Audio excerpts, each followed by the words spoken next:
নমস্কার, craving for ফুডের সবাইকে স্বাগত। আজকে আমি কুমড়োর দুটো রেসিপি দেখাবো। কুমড়োর এই রেসিপি দুটো এতটাই ভালো যে আপনি অর্ধেক ভাত এই দিয়েই খেয়ে নিতে পারবেন। তাহলে চলুন রেসিপি দুটো দেখে নেওয়া যাক। প্রথম রেসিপিটার জন্য মিক্সির বাটিতে দিচ্ছি 2 চামচ মতো পোস্ত, বড় 1 চামচ কালো সর্ষে, আর দিচ্ছি কয়েক টুকরো নারকোল। এবারে এই সব কিছু খুব ভালো করে বেটে নিতে হবে। অল্প অল্প করে জল মিশিয়ে খুব ভালো করে বেটে নিয়েছি। এইবারে কড়াইতে সর্ষের তেল গরম করে কুমড়োগুলো ভেজে নেব। কুমড়োগুলো এইভাবে পাতলা করে কেটে নিয়েছি। কুমড়োগুলো খুব লাল করে ভাজবো না, একটু নরম হলেই তুলে নেব। কুমড়োগুলোর মধ্যে এখন দিচ্ছি সামান্য নুন আর হলুদ গুঁড়ো। এইবারে কুমড়োগুলো খুব ভালো করে ভেজে নেব যাতে নরম হয়ে যায়। কুমড়োগুলো নরম হয়ে গেছে, এইবারে তুলে নেব।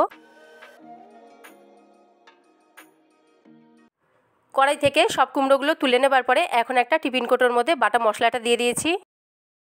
এর মধ্যে দিচ্ছি স্বাদমতো নুন, সামান্য চিনি, বড় 2 চামচ সর্ষের তেল,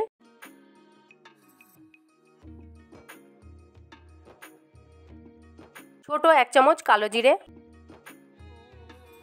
সব কিছু একটা চামচের সাহায্যে ভালো করে নেড়েচেড়ে নিয়ে এখন দিয়ে দিচ্ছি ভেজে রাখা কুমড়োগুলো।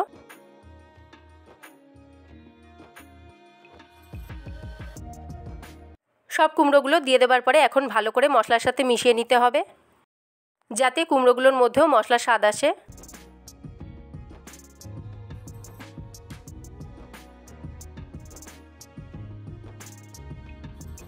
মশলার সাথে কুমড়োগুলো মিশিয়ে নেবার পরে এখন ওপর থেকে দিয়ে দিচ্ছি একটা কোচানো টমেটো।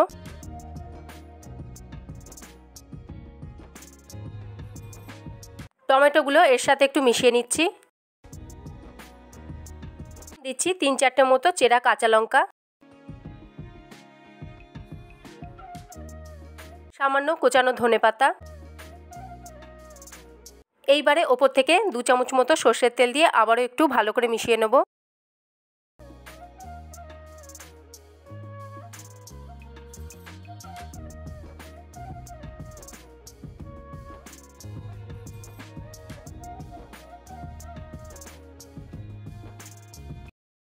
এইবারে টিফিন কৌটোটা ভালো করে ঢাকা দিয়ে ভাপাতে দেবো।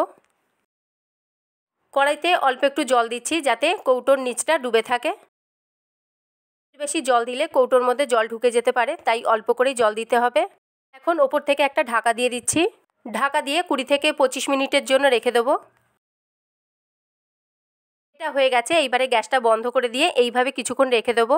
এটা ভালো করে ঠান্ডা হতে থাকুক, আমি ততক্ষণে দ্বিতীয় রান্নাটা করে নিচ্ছি।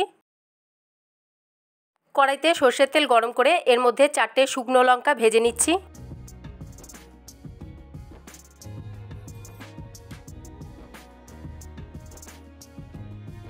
লঙ্কাগুলো ভালো করে ভেজে নিয়েছি, এখন এগুলো তুলে নেব। লঙ্কাগুলো ভেজে নেবার পরে এখন চৌকো করে কেটে রাখা কুমড়োগুলোও ভেজে নেব। এর মধ্যে দিচ্ছি সামান্য হলুদ গুঁড়ো আর সামান্য নুন।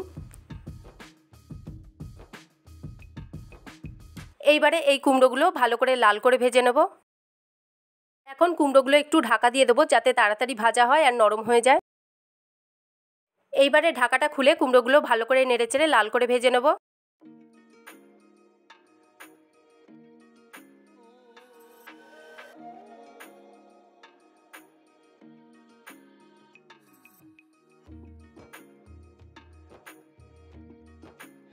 কুমড়োগুলো ভালো করে ভেজে নিয়েছি। কুমড়োর মধ্যে যে বাড়তি তেলটা রয়েছে সেটা যাতে বেরিয়ে যায় তার জন্য এইভাবে কুমড়োগুলো কিছুক্ষণ রেখে দিচ্ছি।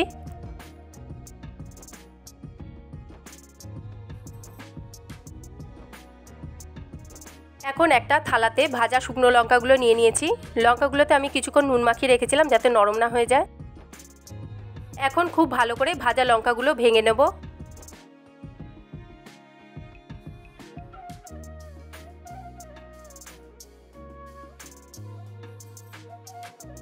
এখন এই লঙ্কাগুলোর মধ্যে দিয়ে দেবো ভেজে রাখা কুমড়োগুলো।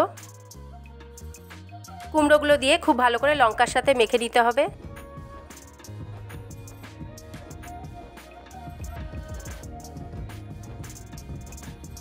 কুমড়োগুলো ভালো করে মেখে নেবার পরে এখন একটা কোচানো পেঁয়াজ এর মধ্যে দিয়ে দিচ্ছি। এর সাথে দিচ্ছি সামান্য কোচানো ধনেপাতা। পেঁয়াজ আর ধনেপাতাটা দেবার পরে আবারও ভালো করে মেখে নেব। এটা হয়ে গেছে। এইবারে কৌটোটা খুলে দেখিয়ে দিচ্ছি এটা কেমন হয়েছে।